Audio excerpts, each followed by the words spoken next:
I'll just get us started, which is to say thank you all very much for being here and for enjoying this happy hour. I'm here at the beach relaxing, but I'm Alan Harned with Virginia Clean Cities. But I hope everybody's enjoying their summer so far. I'm Alan Harned. I'm the director of Virginia Clean Cities. I've really had a chance to explore this low emission natural gas energy technology in Virginia for years. And so I'm here as the director of Virginia Clean Cities, been here in Harrisonburg since 2009. And we had a natural gas fueling site on campus, and we've driven these vehicles around, and they've been real area of interest. And I remember when we were rolling out 12-liter engines, and when we were looking at 9-liter engines. And so to keep being able to provide these levels of service has me pretty excited. Well, I will, without further ado, I just want to celebrate and appreciate Cummins for being here today. Cummins has been a long-term stakeholder, Cummins Mid-Atlantic, in a range of products and programs, but it's been really phenomenal to have their technology showcased repeatedly in the Commonwealth. It's a name that is known for diesel engines, and it's a very competent alternative fuel company. Cummins is a long-standing partner in exploring ways to reduce emissions, improve quality of life, improve our energy independence. And I do want to celebrate, we got Patrick Campbell here from Cummins. He's joining us to talk about the new 15-liter long-haul, low-emissions natural gas engine, the X15N. And so really grateful to be here with you, Patrick. Please, though, start us off with catching us up on you and your life, and then let's go right into it. Sure. Yeah. So I'm actually calling in from Fort Mill, South Carolina, just outside Charlotte. Been with Cummins 21 years, in the business for 30 years. Most of my career has been around diesel engines. In the past 3 years, I've worked for the Cummins Westport joint venture, which came to an end at the end of last year. And so now Cummins Inc. has taken on that whole portfolio of products. So it's a 6.7, a 9, a 12-liter, and then we introduced back in November this 15-liter engine, and I'll just go into the details, and hopefully be some questions at the end. So I'm going to share my screen and hopefully put it up on presentation view. Perfect. So I'm regional sales manager, so I've actually got the whole East Coast as a territory, and I work with the Cummins distribution business selling engines. Cummins doesn't produce any trucks, so we're an independent supplier, so we would actually put engines into truck OEMs, and then they would sell the finished product to end users. So, like I said, in November of last year, we announced this X15N for the North American market.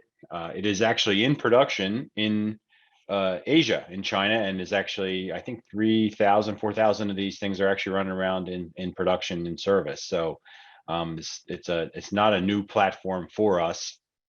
So it's so talk a little bit about the future of natural gas in the heavy duty space. So a couple things: the EPA and ARB rules changes coming down the pike for 2024 and 2027 are driving a lot of interest in alternative fuels. The NOx reduction going from 0.2 to 0.05, potentially to 0.02, is driving a lot of interest in low NOx or near zero NOx engines, which we've been producing for several years. And this engine would be no different. So that is a big part of the drive towards natural gas engines. Additionally, ESG, so environmental, social, and governance, coming from financial communities, driving through business, is driving a lot of fleets to look at near low carbon engines like this engine. So between EPA and ARB, and then the ESG demands from the financial community and through the economy in general, is driving a lot of interest in this product. So natural gas is a critical technology to the path to sustainability and near zero.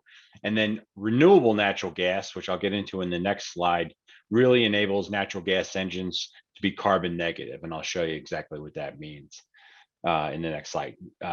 So historically, our 12-liter heavy duty engine was a regional haul product, 400 horsepower, 1450. It really wasn't an over-the-road long-haul truck engine. This 15-liter engine should bridge that gap and be a significant presence in the long-haul business. That graph on the right, it's basically showing the growth that we see from 2020 through 2030 in the market. We think there could be about a 400% increase in heavy-duty natural gas engines in the on-highway space. What that means in market share numbers, the 12-liter was around 3%, 4% market share. We expect this engine will be in the 20+% market share. So this is significant for us. The Cummins heavy-duty diesel engine is right around 35% market share. So we're going to be taking business from everybody, including ourselves in the diesel space. So this slide is the carbon intensity scorecard from the ARB. And if you look at the to the right of 0, 100, that's where diesel fuel is. So it has a carbon intensity score of 100. Fossil natural gas is around 80, give or take. Gasoline is right around 100, I guess. But if you look at the bio CNG, renewable natural gas, depending on where that RNG, the base stock, comes from, whether it be a wastewater treatment plant or dairy farm or landfill, et cetera, those numbers could be well below 0, which puts RNG and near zero engines on a below 0 scorecard. So in California, I think it's around 100% of the natural gas vehicles out there are running on RNG, and the rest of the marketplace in the 49 states is a pretty high percentage, and more coming online all the time. We're starting to sign memorandums of understanding with some of the major players out there, Chevron, Shell, Clean Energy, et cetera. So we're starting to see more and more growth in the RNG space, more digesters being built, more RNG pushed out into the pipeline. And so this is a busy slide, but basically it shows from right to left in the 0.02 grams per NOx brake horsepower is where we are today with the clean diesel. And then if you go down diagonally from right to left to the bottom, you'll see RNG at 0.02, right next to zero emissions. And all the different colored squares is kind of what we would call the messy middle. So different technologies that are going to slowly but surely over the next 15, 20, 30 years get us to zero emissions. And so the idea is that RNG in a near zero engine will get you to those numbers today. And so this is gaining a lot of traction in the marketplace because a lot of fleets understand CNG, spark ignited engines, and so we're starting to get a lot of interest from end users. So what is the X15N? First and foremost, it's the first big bore natural gas engine in the marketplace. It meets the ARB 2427 and EPA future NOx regulations. It's a compact 15-liter engine. And what that means is it's about the same size and actually less weight than our 12-liter natural gas and most 13-liter diesel engines. So it fits in the same chassis space as the 12-liter. So it fits in the space of what we would call a short wheelbase 112 BBC truck, a day cab basically. So it fits in those installations. We're expecting about a 12% fuel economy improvement over the current 12-liter. The horsepower and torque ratings will go up to 500 horsepower, 1850 pound-feet of torque. They'll start at the 400, 1450 where the 12-liter is today. And what that means is it'll cover basically the same range as our X15 diesel. So just about all fleet specs will be fit into this. So this is a big deal for us because a lot of fleets couldn't use a 400 horsepower engine. It just wasn't enough power. This thing should match up very well with most applications. It has a compact three-way catalyst. So those familiar with diesel engines will know that they have DPFs, diesel particulate filters. They have SCR. They're complicated. There's maintenance. They're expensive. This compact three-way catalyst is basically a fit it and forget it technology. There's no maintenance. It's basically like a catalytic converter on a passenger car. We're integrated with the two best transmissions out there, the Endurant 12-speed automated manual transmission, as well as the Allison automatic. We have full connectivity with our powertrain features. So we have over-the-air programming on the way and all the stuff that most fleets really require to do their jobs.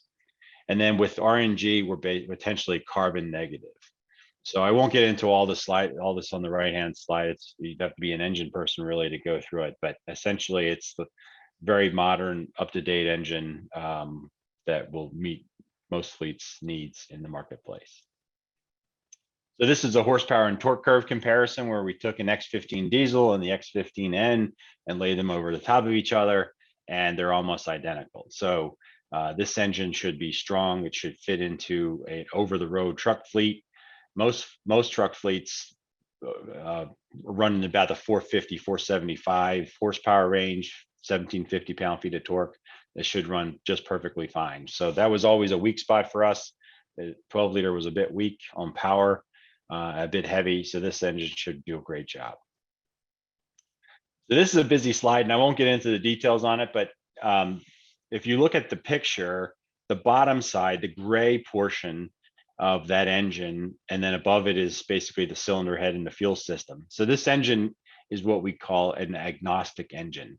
And so we built it globally, or designed it for the global market, so it can be modified from the top side for different fuels and different emission standards. So this engine on the bottom side is basically identical. So we can run diesel fuel, and then we could run it down the assembly line as a natural gas engine. We could also run it as an hydrogen internal combustion engine. So a lot of different applications, a lot of different emission standards, and this thing will do a really nice job. So that's what agnostic internal combustion engine stands for. So it has a closed coupled catalyst, so a three-way catalyst, lightweight, no maintenance. The spark plugs, you're going to have new style spark plugs with improved spark plug life, which has been sort of a critique of our engine. The 12-liter didn't really have great spark plug life. Cylinder head is going to be brand new and designed from the ground up as a natural gas cylinder head. High capacity oil pan, so we're planning on having increased oil capacity and extended oil drains. A sculpted block, what that means is we're able to take out the weight where we don't need it and reduce weight. So this engine is actually lighter than the 12-liter, significantly lighter than a 15-liter diesel, 500-600 pounds. So lightweight and compact. So recently, it was in the press. Cummins purchased a 50% share in a fuel delivery system called Momentum, and so now Cummins can provide not only the engine but also the fuel system. And so we're in the process of trying to get this released at the truck OEMs as well. And so it's now called Cummins Fuel Technologies. So those red casing or cases right there contain fuel systems, fuel tanks, carbon fiber wrapped plastic tanks. And so this company's been in business for a while. It's a good mix for Cummins, or a good match. And so we're in process of rolling them up under the Cummins umbrella as we speak. So availability. So this slide basically talks about the ISX12N's availability. So basically it's all the majors except for Navistar. So Peterbilt and Kenworth, the PACCAR companies, Freightliner, Western Star, we have Mack and Volvo, and of course, some of the specialty OEMs like Oshkosh and Terex Autocar. So our expectation is that we would have similar availability with the rest of the OEMs. So we're in process now of doing field tests in North America with fleets, and we're also bringing into the mix the truck OEMs to show them the advantages of natural gas, broader applications such as long haul because of the extra power and torque. And we hope to expand the opportunity for customers to purchase this across the OEM range. So right now, if you have a customer, or you are a customer and you're interested in this engine in your chassis of choice, your OEM, we would recommend connecting with that OEM and saying, I would really like this engine, and then connect myself or your counterpart or your local Cummins rep to talk about it. Because the OEMs, there's a lot of push out there for battery electric. We think that we're big fans. Same with hydrogen and fuel cell, but I think this is a great technology for today. It gets you to below zero carbon with a product that everybody's familiar with. The cost will be significantly less than a battery electric vehicle. So I think that's all I had for slides, but now I'd be happy to answer any questions if there are. Well, this is fabulous, and we're going to go into questions in just a second. I was hoping to bounce back to your slide that you had shared about your emissions, and I did want to put into perspective what the trucks on the road that we see nowadays are. And it was that second slide, that second part of it. Yep, that's perfect. Which is just to say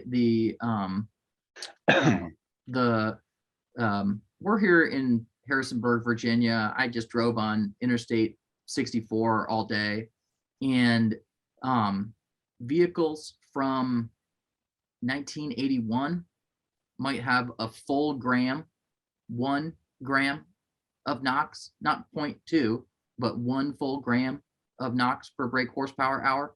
So if you can imagine that chart on the bottom, how much farther it would be a 4 times larger chart, 5 times larger chart to show the vehicles that are currently on the road still operating from 81. Even the vehicles from 94 are 0.4 grams, so twice the width of this chart on the bottom right. So just to show how far we have come and how far the 0.02 2020 clean diesel and I'm sorry, the RNG and the NG can get. So I just wanted to raise that and appreciate this slide, because this is important to air quality and to the community, the communities that these vehicles are driving in. Yeah, I mean, that's a great point. So, I mean, I started in '93 when I first got out of college, and it was, the emissions were wide open, and we've made huge gains from 2002, 2007, 2010, 2013. We went DPFs, SCR, EGR, all these big changes, but we're running out of running room with diesel because there's so much carbon in the fuel. And so right now we're at 0.2, which is up here at the right-hand side. I don't know if you can see my cursor. 2024 ARB, it's going to be at 0.05. It's going to be that's a big technological hurdle to get there. And then if it goes to 0.02, it's going to be really, really hard to get there. Well, the natural gas engines are already there with NOx. We're already at 0.02 and have been for quite a while. So, and then of course on the carbon side, with renewable natural gas, we're below zero. So it's a big thing. The fact that we're already there, you don't have to put in infrastructure for battery electric and all that kind of stuff. So it's good. So. Well, we're big fans of diesel engine replacement. I want to thank you for being here today. Thank you so much. We're going to now switch over to asking and having some questions from the audience. And so we do edit these videos down a little bit. But I do want to open up the floor and start calling people out. If anybody has questions, I'm going to remove the spotlight from Patrick currently, and hopefully, and I'm just looking around to see if anybody's got their hands up. I will ask, you mentioned so California is using a lot of the zero, I mean, they're using a ton of the natural gas. That's the renewable natural gas product, the deeply decarbonized -400% carbon. They have a low carbon fuel standard, and we don't have that in Virginia just yet. Any thoughts on why they're gobbling it up so much in California? Yeah, I mean, California leads the way when it comes to emissions, and they put a priority on low carbon. They've actually funded low carbon for a long time, especially the ports. They're serious about it. So they're the majority of the renewable natural gas has been basically credited to the California truck fleets. But we're seeing a lot of the major oil producers are looking at RNG, and they're buying up stations, and they're funding digesters at dairies and wastewater treatment plants, et cetera, et cetera. So we're seeing a big push in RNG. They see the writing on the wall. They sell a lot of diesel fuel right now, and they realize that that can't go on forever. So they need to change their business model. So we're seeing a lot of that right now. So I suspect that RNG and the near zero engines are going to be a big player in the next few years. So I was super excited to see that Roanoke, Virginia announcement just this week about the pipeline injection of some of the first renewable natural gas in Virginia. We've been doing clean product projects with renewable natural gas for years, but usually we use flares and heat generation, or it's used in boilers or for electricity generation. And so it's very cool. So is there any opportunities, Patrick? Mostly folks buy new trucks from their dealers, but is there any opportunity for retrofits? So for engine replacements for 15 liters, maybe the frame and the body is still good. Maybe that vehicle is still new, but they want to replace up to a Cummins engine and a Cummins fuel system. Is that something that's considered, or is it still mostly OEM purchasing? yeah, no, it's a first fit thing. I mean, unless you're coming and replacing a natural gas engine that's already in place with a newer one, trying to replace a diesel engine on a chassis with a natural gas engine, it's almost not worth the effort. I mean, there are some fleets that probably do it. We really don't get into that. It's just so expensive. The tanks are $50,000. The engine's probably $50,000-$60,000. It's just a major thing. So there are some fleets that probably do it, but we just don't get involved in that. So, and so it's more of an upfront, as the vehicles are new, purchase effort. Exactly right. Yeah, if you're buying a truck and you go to your local OEM dealer and you specify you want a natural gas engine, and then they'll spec it out for you. They'll spec out the fuel system. It's just delivered like a normal diesel truck. So there's no difference there. So.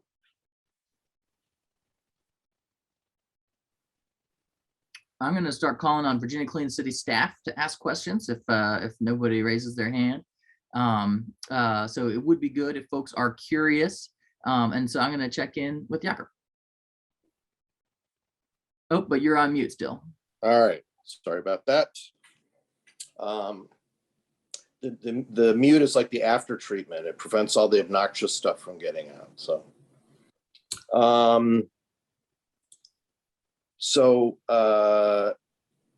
not surprised that you guys are really trying to feel around hard for what the customer demand is going to be. Cummins is really, one of the great customer-driven companies, and probably the most customer-driven in the industry. So, what is your internal, or what you're ready to talk about anyway, projections for what this demand is going to look like and over what period of time? Yeah, so there's a lot of technology out there that we're in the middle of as well. So, I mean, we have diesel, natural gas, propane, we have a gasoline engine, we have a fuel cell division, battery electric. We bought a company and now we're in production of electrolyzers, which make hydrogen. So we've got a lot of things going. And nobody's quite sure what's going to take. So a lot of the truck OEMs seem to be putting their eggs in the battery electric basket. Obviously, we hope that works. The range seems to be an issue. The weight seems to be an issue. We're sort of curious, or don't know for sure if the marketplace is ready for that. You've got to, the utilities have to be able to produce that much electricity. Some of these fleets are going to need charging infrastructure. The same thing goes for hydrogen. So we're not quite sure. I'm not sure anybody quite knows exactly which technology. We don't know if there's going to be one technology that is dominant. So we're sort of putting our eggs in all the baskets at this point. So we think this technology for natural gas has an advantage because it's been in production for 20 years. The country runs on natural gas. We have been heating our homes and our businesses. So it's readily available, and RNG makes it, carbon negative. So we're running that, but at the same, we're running in parallel. We've got the hydrogen project going. We've got battery electric going. So we've got a lot of things going at the same time, ready for anything, so to speak. You must have some optimism because of the investment in Momentum, which is the logistics side. I mean, part of it is priming the pump, hopefully making the customer feel the safety of his demand curve tipping up that way. But in addition to that, it would seem to me the hope that there's a sustainable business there. So interesting. Momentum is 50% owned by Rush Enterprises, which is a Navistar and Peterbilt dealer group. So they're the largest dealer group in the country, and so they move a lot of trucks. They create a lot of preference for natural gas, a lot of preference for Cummins engines, and so it made a lot of sense for us to partner with them.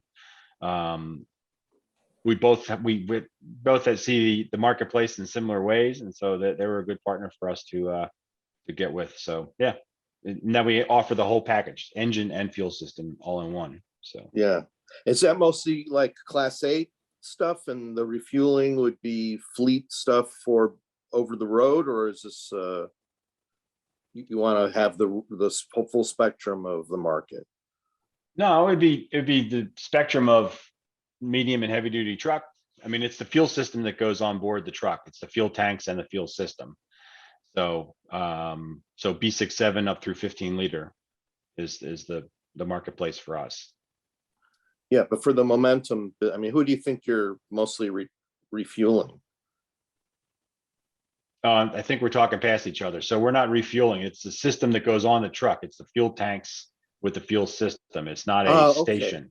I Yeah. got you. And it's like a box. It's a fuel tank, and then it's beautiful. It really looked nice with a tank and then the protected red box. You guys have the branding down for sure.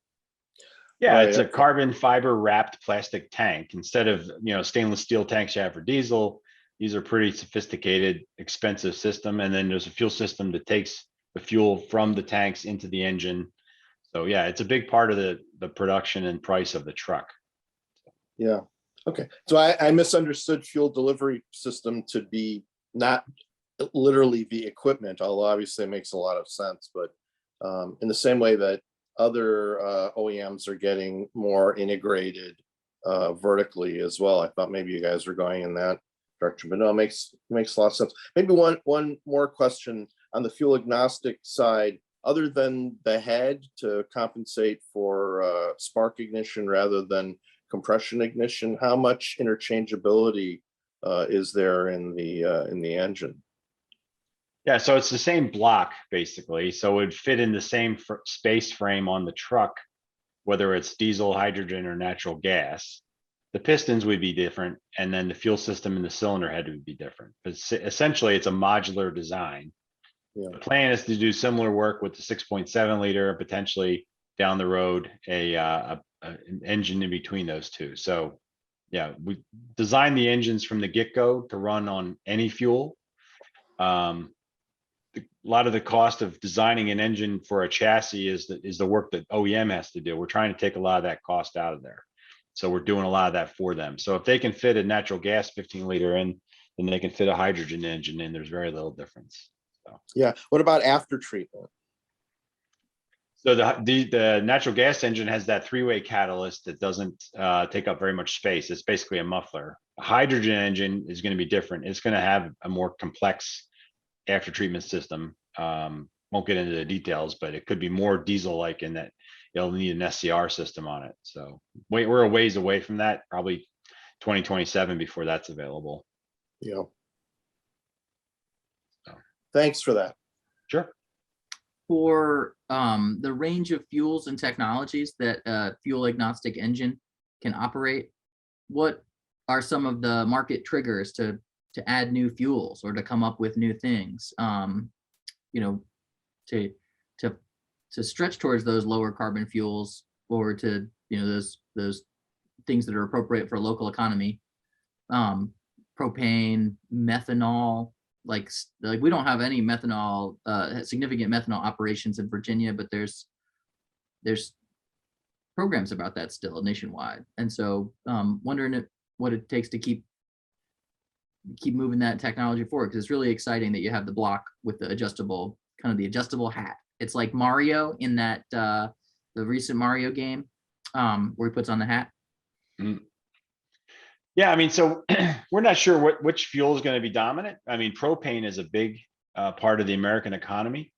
So we have a 6.7 liter propane engine that's going to be released in 2024. Makes a lot of sense. I mean, it's less expensive to put a fuel station down on a property. You don't have to, it's basically like a tank you get for your grill, right? So just bigger. So we have a lot of interest in that. We have an octane, which is a gasoline engine that will be an ARB certified engine for California. So yeah, I mean, we sort of cast a wide net at all the different fuels. I'm starting to see a lot of interest in, so for instance, in Georgia, the largest poultry producing area in the world, they're very interested in producing their own RNG because they have so much manure that they can use. And so there's a lot of businesses that are sort of being thought about, possibly created to capture a lot of that methane that just flares to atmosphere right now.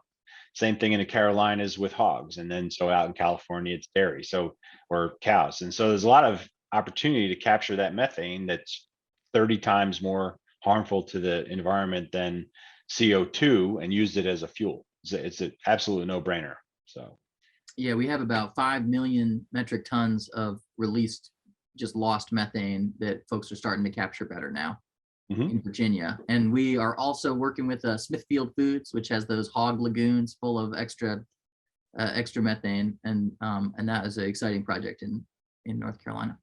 Yep. John, I see maybe you could have one of those hog lagoons as your background instead of the tropical lagoon next time. I may. Yeah, I did have a question, but it sort of was discussed in the dialogue we just had. I was going to ask more because you were right to kind of spare us on the engine talk because it would have gone right over my head. But I don't know.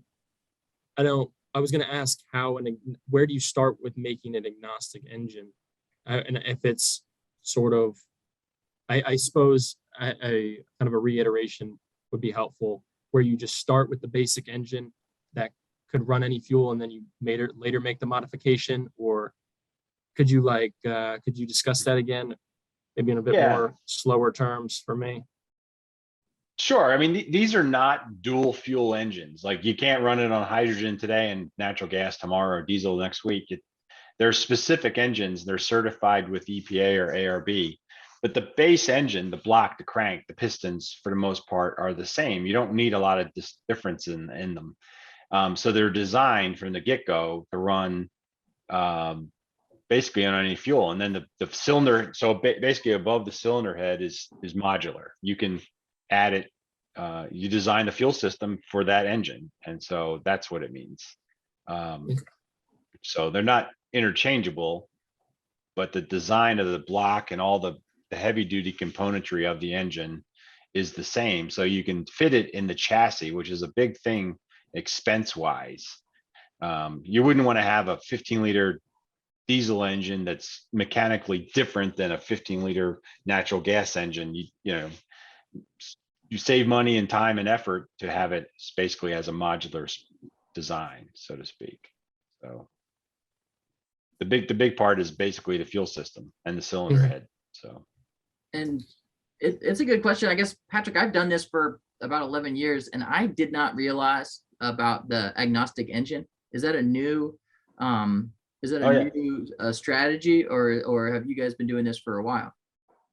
No, this is brand new. Yeah, I mean, we just announced it this year. So, I mean, we've modified diesel engines to run on natural gas. We never designed it from the get-go to run on anything. So this is pretty new for us. So it's so exciting, and it shows major, progress, and that there is still innovation, significant innovation in internal combustion throughout the years ahead. Yep.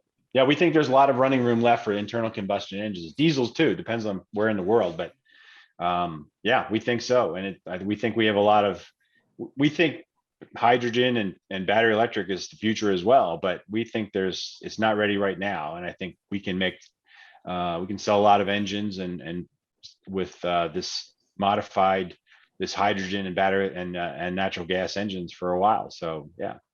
And you showed a really good chart that did have kind of diesel and renewable diesel, that same California low carbon fuel standard.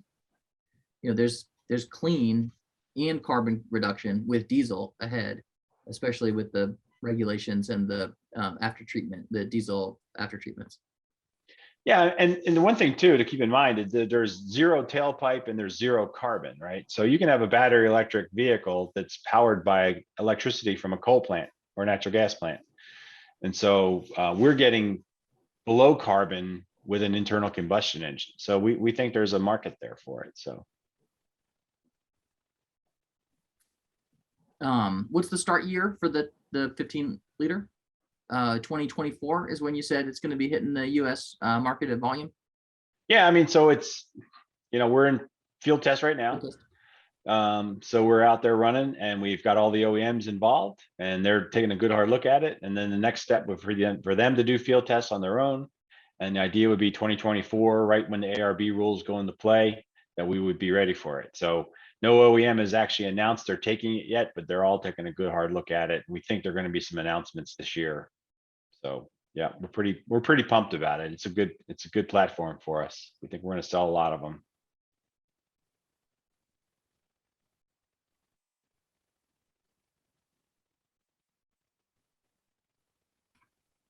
Make a comment. Patrick, I kind of agree. Of course, we work a lot in the EV space, but in terms of heavy duty, there's still a lot more work to be done in technology in terms of pulling power, range, and not having such a quick depletion of battery power. So I appreciate the work you all doing. A quick question is, have you faced any challenges in supply chain with suppliers for your products or work recent years? Yeah, I mean, we all have. I mean, we're all having issues with supply chain for new engines and for the service channel as much as anybody else. We do. Everybody's all hands on deck trying to solve it every day. I don't believe we've missed a lot of new engine shipments. I think we've done pretty well there, but the service channel has definitely been a struggle. Keeping trucks that have a service event or a failure in the field. It's a fight every day. Yeah, I mean, I don't know what else to say. It's a struggle and it's across the board. Right. Thanks a lot. Yep.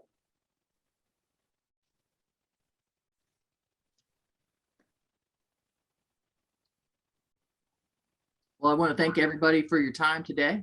And Patrick, thank you especially for guiding us through this technology update. It's been awesome to have you guys leading this charge and developing these phenomenal products, and this level of innovation as you move forward is awesome. And so just glad to be here with you.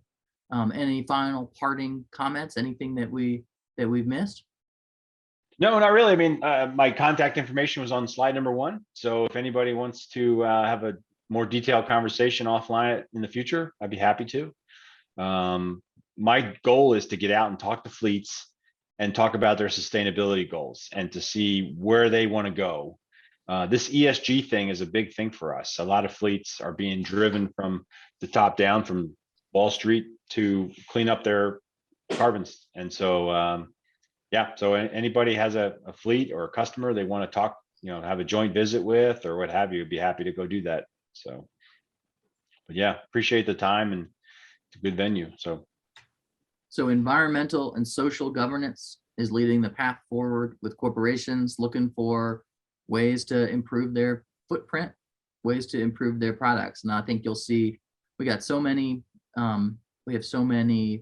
highway traveling trucks and companies that there should be all sorts of opportunity. Very excited about the kind of the 400% growth ahead, and hopefully the retirement of many of those older diesel vehicles. Hey, Shane, I saw your mute went down. Did you have a question? Not really. I was just kind of wondering if I could see that first slide again for the contact information. That would be great. Patrick, please. Yep. Yeah, and Alan, will you circulate Patrick's slides? Yes, and so we will have maybe not the slide deck as it is, but the video of this will go up to our YouTube and then out in our newsletter. And so this will be posted up on our YouTube in the weeks ahead. Thank you, by the way. And everyone who registered will also receive an email with the recording as well. Cool. And we do this every month. I don't have the pitch in front of me for next month. If someone has that, feel free to drop it in the chat. But we will be looping up again soon. Those of you who are ready to bounce, you can enjoy the rest of your day. Thanks for joining us today with the Technology Happy Hour. Patrick, again, thank you so much for being here and sharing this information with the world. Yeah, glad to be here. Appreciate it. Thanks, Alan. Thank you, Patrick. Thanks, everybody. Terrific. All right. Thank you, guys.